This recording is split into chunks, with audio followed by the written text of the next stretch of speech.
Welcome back to 3 News at 5. 35 years ago, Bernie Kosar brought all of Northeast Ohio together with his incredible play on the football field.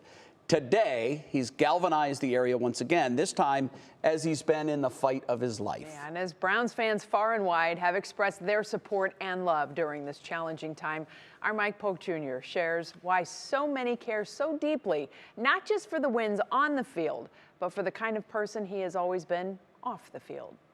If you're from the area, you've likely noticed a recent deluge of Bernie Kosar well wishes on your social media type platforms. And there are multiple reasons why Greater Cleveland has such a pronounced affection for the former Browns quarterback who is currently recovering from a liver transplant. The most obvious one is because of what he represents to many of us. He is our beleaguered fan base's last real connection to consistently watchable football. For those of my generation, it was the only sustained success we've ever known. So that alone grants Bernie our gratitude and admiration. Now, if the Browns had managed to become competent at some point over the past 30-odd years, is it possible that our appreciation for Bernie might have waned in its intensity? Perhaps, but thanks to the Browns, we'll never know. So the collective torch we carry for Kosar blazes on. Younger fans would probably have a difficult time even conceiving of this, but there was actually a time when Cleveland's football team was praised, feared, and respected throughout the league. Kosar's Browns might have repeatedly fallen just short of that ultimate goal of reaching the Super Bowl, but he was still able to give fans like myself a great gift. He gave us a consistently competitive football team that we could be proud of, and he allowed us to believe that anything was possible while he was under center.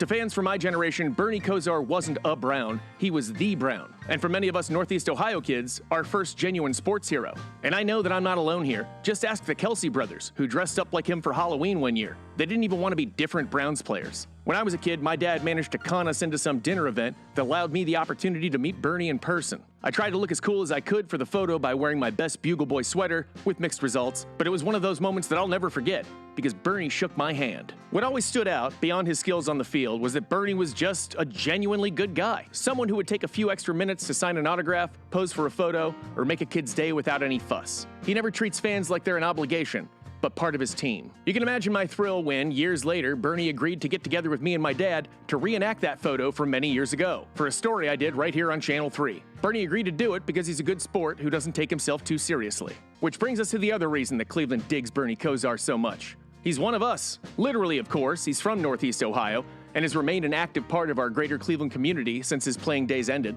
But he's also never stopped engaging with fans, never stopped advocating for what he believes in, and never stopped being positive no matter what life might bring. And that, in a nutshell, is why you're encountering all that positive Bernie Kosar content in your feed right now. When a friend is under the weather, it's only natural to send your regards. Bernie just happens to have made a whole lot of acquaintances over the years. Here's hoping for a fast recovery for one of Cleveland's closest friends.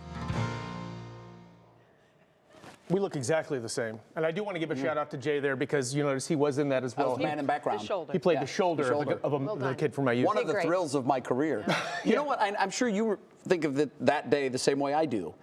It was stunning to me because, like you, he was my childhood, my sports childhood. He was my first hero. He was the guy that brought all of us together. What I most marveled at, and by then I had known Bernie and had a friendship with him, but what I most marveled at was when I reached out to him about doing that, he was like, oh, heck yeah. And that day, you're right, like, he just was like, whatever you need me to do, Mike. He didn't even understand the project exactly, but he's like, what are we doing? All right, well, I'm here for it. I always liked that Bernie, Bernie on the field was one thing, right? But watching Bernie on the field as a little kid, I wasn't interested in the game, but I can remember watching it with my grandfather. Yep. And so that's a connection to my grandfather that I have through Bernie, which is, I know, a stretch, but no, it's not still at all. that little bit of reminiscing that I love to do. It explains it, though. It explains it why you see so many people like freaking out about this. And you can actually email us here, just so you know, and we'll make sure that we get that email to Bernie. He's got his own account. Yep, got his own account. Bernie Kosar at WKYC.com. Hit us up there and we'll make sure he gets them. Yeah, and that's important because so many people don't have social media, right? Or they don't use it, but they may know how to use email and they have an email address. Well, they do, but he's got 10 million million comments and they're not all, he can't see them all, but Jay can make sure he does. Yeah, well, you know what? But knowing Bernie, he'll look at all of them. Yep. And try to respond to as many as he can. I love the action figure too, by the way. It's actually a figurine. It's not an action figure. But thank you. Okay. It's a collectible. 35 years later, by the way, we still haven't found the replacement. Right?